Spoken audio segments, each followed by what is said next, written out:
Hello friends, welcome to Mirtha's kitchen. Mirtha's கிச்சனில் இன்றைக்கி செய்ய போகிற ரெசிபி வந்து முள்ளங்கி புட்டு.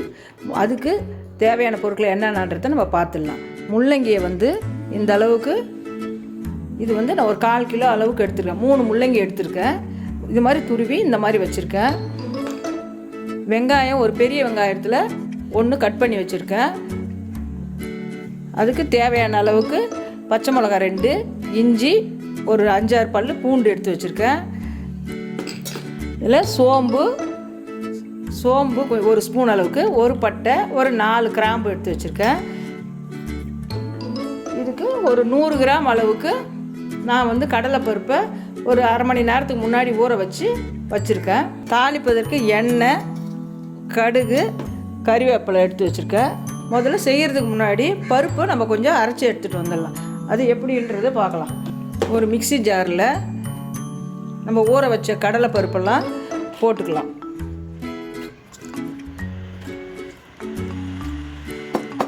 இந்த 2 பச்சை மிளகாவை இது கூடவே ஆட் பண்ணிக்கலாம். ஒரு துண்டு இஞ்சி எடுத்துருக்கோம், அந்த ஒரு துண்டு இஞ்சி போட்டுக்கலாம். ஒரு 4-5 பல் இந்த பூண்டு எடுத்து வச்ச பூண்டை போட்டுக்கலாம். அது கூடவே இந்த பட்டை, லவங்கம், சோம்பு இதிலே போட்டுக்கலாம்.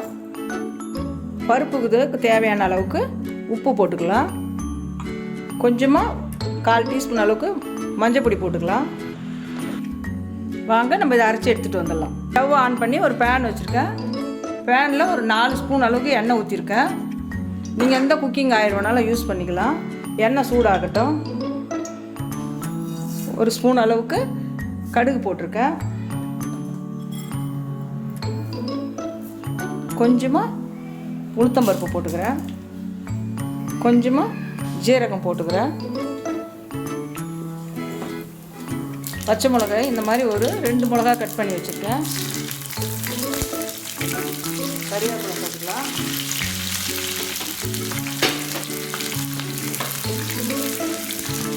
இதை நறுக்கி வச்ச வெங்காயத்தை இது கூட சேர்த்துக்கலாம். ஃப்ளேமை கொஞ்சம் மீடியமாக வச்சிங்கன்னு செய்யணும். முள்ளங்கிக்காக காரம் போட்டிருக்கேன் நான். ஏற்கனவே நம்ம அரைச்ச மாவுலேயும் நம்ம பச்சை மிளகா 2 போட்டிருக்கோம். அதனால் இதில் 2 மிளகா கட் பண்ணி போட்டிருக்கேன். இந்த முள்ளங்கியோட காரம் வேணுன்றதுக்காக. இதில் தண்ணி இருக்கும் முள்ளங்கியில் நிறைய. அதனால் தண்ணி நல்லா இதிலேருந்து சுண்டுற வரைக்கும் நம்ம வதக்கணும். முள்ளங்கியோட பச்சை வாடை போயிடும். முள்ளங்கியோட வாடைக்காகவே நிறைய பேர் விரும்பி சாப்பிட மாட்டாங்க குழந்தைங்க.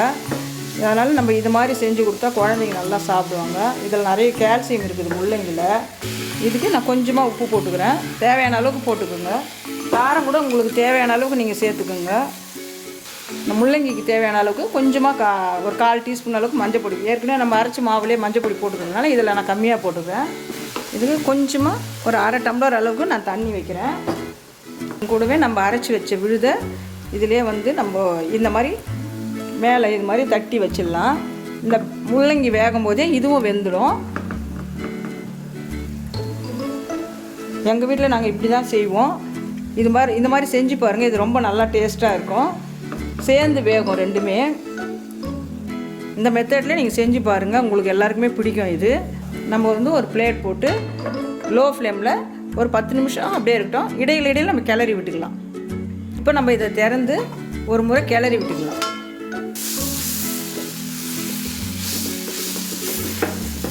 இப்போ நம்மளுடைய பருப்பும் அரைச்ச பருப்பும் வெந்துடுச்சு. இப்போ வந்து இதிலே இன்னும் கொஞ்சம் நேரம் வச்சோம்னா நமக்கு உதிரியாக வரும்.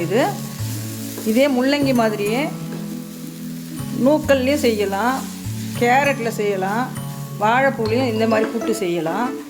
நல்லாயிருக்கும். இப்போ நம்மளுக்கு ரெடி ஆகிடுச்சான்னு பார்க்கலாம். நம்ம புட்டு அவ்வளோதாங்க. நல்லா வெந்துடுச்சு. தண்ணி எல்லாமும் சுண்டிடுச்சு. இது ஆறுனா உதிரியாக நல்லா வரும். இந்த ஸ்டேஜில் நீங்கள் உப்பு கொஞ்சம் தேவைப்பட்டால் ஆட் பண்ணிக்கோங்க. இந்த ஸ்டேஜில் நம்ம கொத்தமல்லி கொஞ்சம் தூவிக்கலாம்.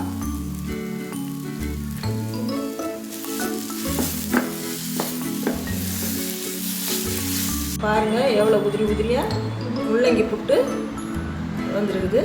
நீங்களும் ட்ரை பண்ணி பாருங்கள். பிடிச்சிருந்தால் லைக் பண்ணுங்கள், ஷேர் பண்ணுங்கள், கமெண்ட் பண்ணுங்கள்.